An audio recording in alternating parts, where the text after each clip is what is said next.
Febre maculosa, ou mais conhecido como a doença do carrapato. É bom você ficar ligado nesse vídeo, porque apareceram alguns casos ultimamente, nesses últimos dias, inclusive com vítimas fatais, e eu quero explicar um pouco nesse vídeo a respeito dessa doença, como é transmitido, qual que é o vetor, e para você ficar bem esperto com relação a isso, porque eu vou dar uma dica bem valiosa e também algum alerta para que você tome cuidado com algumas ações que às vezes você escuta por aí. Fala pessoal, tudo bem? Meu nome é Jesse, eu sou farmacêutico e nesse vídeo eu vou falar um pouco sobre a febre maculosa. Para quem não conhece, é a doença do carrapato. Então fique aqui comigo, curta esse vídeo, compartilhe, faça parte do canal e bora para mais uma aula. Eu tô nesse cenário um pouco diferente, eu mudei o ângulo, na verdade esse é o meu cenário antigo. Só que vocês estão acostumados mais com essa visão aqui do lado. Eu não vou mostrar porque tá tudo bagunçado e tem alguns produtos ali expostos. Mas o que eu queria falar nesse vídeo é a respeito da febre maculosa ou a doença do carrapato. Essa é uma doença infecciosa causada pela bactéria Rickettsia. Ela é transmitida aos seres humanos pela picada de carrapatos infectados, mas tem que ser um carrapato específico, é o carrapato estrela. Os carrapatos são parasitas que se alimentam de sangue e podem ser encontrados em áreas rurais e silvestres, o que foi o que aconteceu, que vitimou algumas pessoas, e inclusive um fato bem relevante foi que vitimou um casal que estava na região do interior de São Paulo, numa fazenda. Depois eles acabaram até indo para Monte Verde, ali no norte do estado de São Paulo, sul de Minas, acabaram tendo sintomas, ninguém sabia o que era, e eles acabaram morrendo, faleceram, porque as pessoas não conseguiram fazer o diagnóstico a tempo.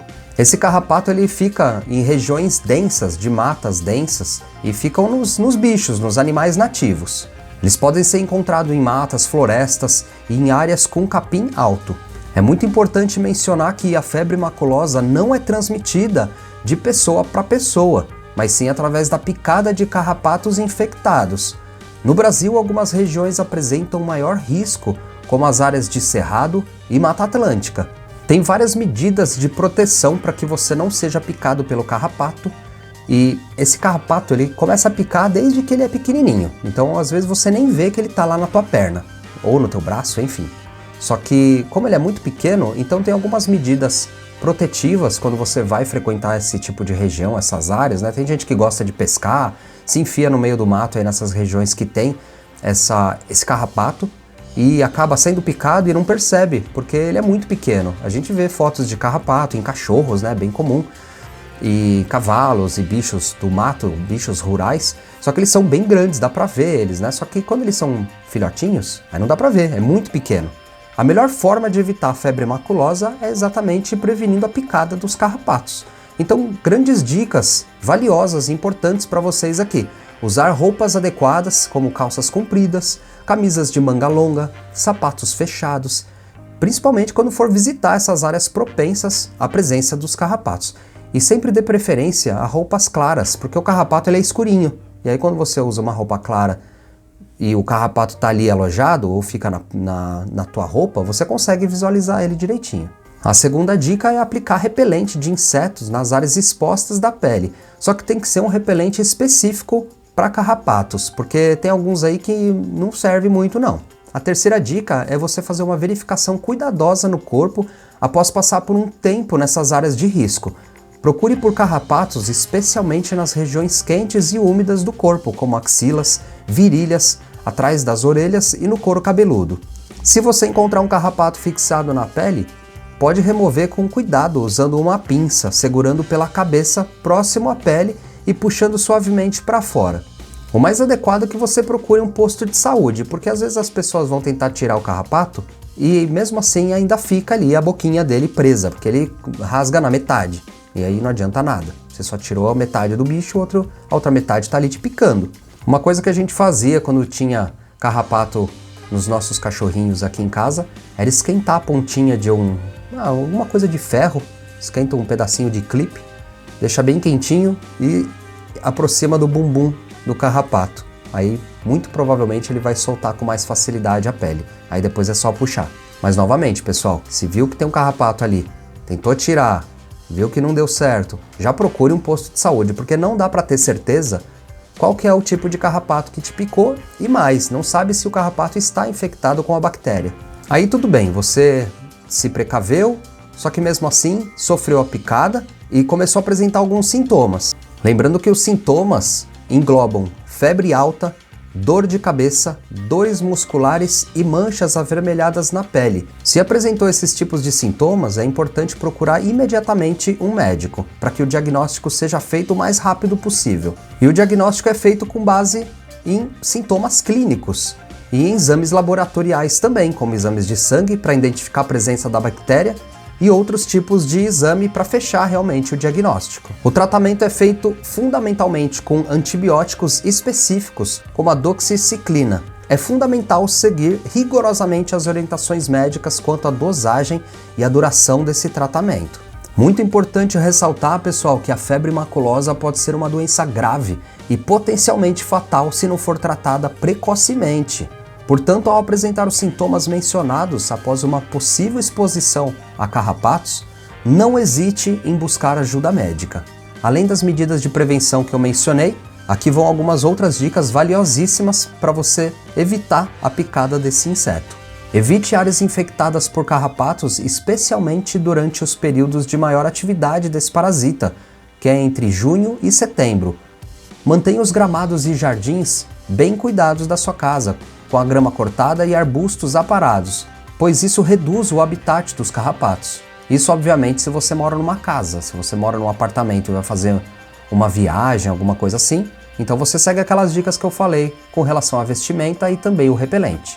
Evite o contato direto com animais silvestres, como roedores, que podem carregar os carrapatos. Existe muito mito com relação às capivaras. Então o que acontece? A gente fala das capivaras porque elas são roedores grandes e normalmente elas ficam infectadas com carrapatos porque ela tem uma região de pele muito maior do que um roedor comum, um ratinho ali de jardim, enfim. Só que o que acontece é que quando sai na mídia esse tipo de coisa, a mídia fala assim: ah, olha só, as capivaras estão transmitindo a doença. Aí não faz sentido, porque não é a capivara que está transmitindo, é o bicho que está na capivara. Só que o que o ser humano bem esperto faz? Começa a matar as capivaras, que não tem nada a ver com a história.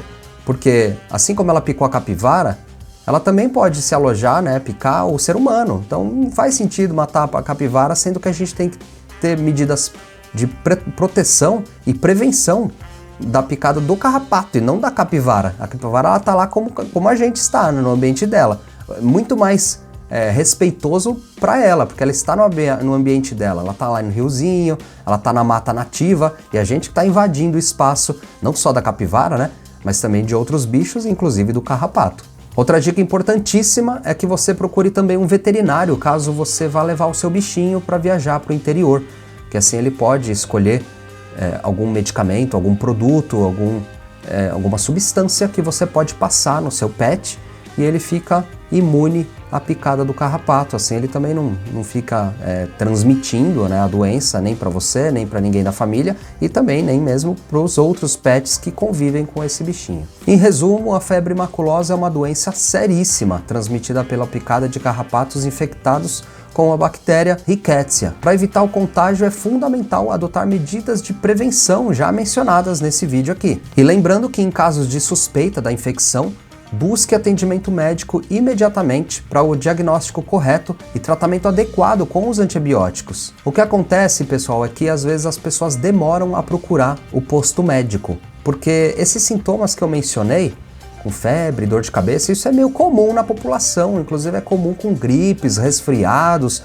viroses, né? Quando você tem até uma infecção intestinal, comer um alimento que não caiu bem ali vai dar uma dorzinha de cabeça, uma febre. E então isso é muito perigoso, porque quanto mais você demora para buscar ajuda, mais raro vai ser a cura com os antibióticos utilizados, porque assim, o médico vai ter que fazer o diagnóstico, e o diagnóstico às vezes é por meio de exclusão de outros tipos de patologia, só que aí o diagnóstico vem muito tarde, e aí já é tarde demais, e é uma doença séria, é muito grave, então foi por isso que vitimou essas pessoas. Então assim, viajou para a área de risco, com mata nativa, andou no mato lá no matagal, nos períodos que eu mencionei, junho, julho, agosto, setembro, esse período mais de produção, né, de produção dos carrapatos, onde eles se reproduzem com mais facilidade, e começou a apresentar esses sintomas, não hesite, pessoal, vai no posto de saúde e já comenta, olha, eu fui para uma área de risco XYZ ali e possivelmente eu peguei a doença do carrapato. Então você já vem com essa ideia para o médico, ó, eu fui em área de risco. Porque se você não falar isso, o médico vai tentar achar alguma coisa. Ah, eu acho que é dengue. Ah, eu acho que é virose. Ah, toma aqui um negocinho e vai para casa. Então assim, toma cuidado também, não joga tudo na mão do médico, porque ele não sabe onde você foi, ele não sabe o seu histórico. Então é importante que você fale isso para o médico quando for te atender. Chega e fala assim, ó, doutor, eu fui para uma área de risco, eu andei sem botas, sem calçados adequados, sem uma vestimenta adequada e possivelmente eu fui picado por um carrapato que estava infectado, né, com a bactéria, e esses sintomas apareceram logo depois. Então é importante que você faça isso, faça a sua parte também. E eu não poderia deixar de citar as terapias vibracionais. A gente tem produtos que vão auxiliar, só que é assim, pessoal, vão auxiliar já com o diagnóstico fechado, para você ter uma recuperação mais interessante, porque não vai jogar também na mão do floral, na mão de remédio, do vizinho que indicou, o cara que falou, ah, eu vi aqui no YouTube, eu vi no Google. Gente, não adianta, isso daí é sério, é uma doença seríssima que precisa realmente de antibiótico. Não adianta falar, ah, eu não tomo antibiótico de jeito nenhum. Só que assim, é uma doença fatal, você não vai tomar? É perigoso, e aí? Né? Não tem cura. A única cura que tem é com o diagnóstico precoce e a utilização de antibiótico. Não tem o que fazer. Depois que você está infectado, não tem o que fazer. É buscar auxílio médico e utilizar de artifícios medicamentosos. Nesse canal aqui eu defendo bastante a utilização dos florais, medicina natural, só que assim, quando precisa ser utilizado, os medicamentos vão ter que ser utilizados. Eu sou farmacêutico, então o que eu tô falando é pro bem de vocês. Eu não posso falar, não toma remédio não, que remédio só vai trazer problema para você, essa indústria malvadona. Não é bem assim. A indústria ela tem uma carga de informação clínica muito grande e isso ajuda muito a saúde das pessoas. Não é à toa que hoje a gente está vivendo, está beirando 100 anos de idade. Tem gente que passa de 100 anos de idade, exatamente porque a medicina evoluiu, a indústria evoluiu, a gente tem vacinas, tem remédios, tem todo um artifício, um arsenal de produtos para o bem-estar e para a longevidade do ser humano. E é isso, pessoal. Espero que tenham gostado desse vídeo. Não deixem de curtir, compartilhar. E outra coisa, se vocês quiserem saber um pouco mais sobre florais vibracionais, a gente tem um curso de formação em terapia vibracional quântica. Vou deixar aqui embaixo o link na descrição desse vídeo para vocês. Beleza? Espero que tenham gostado desse vídeo. Não deixem de curtir, compartilhar, fazer parte desse canal e a gente se vê numa próxima aula. Até mais!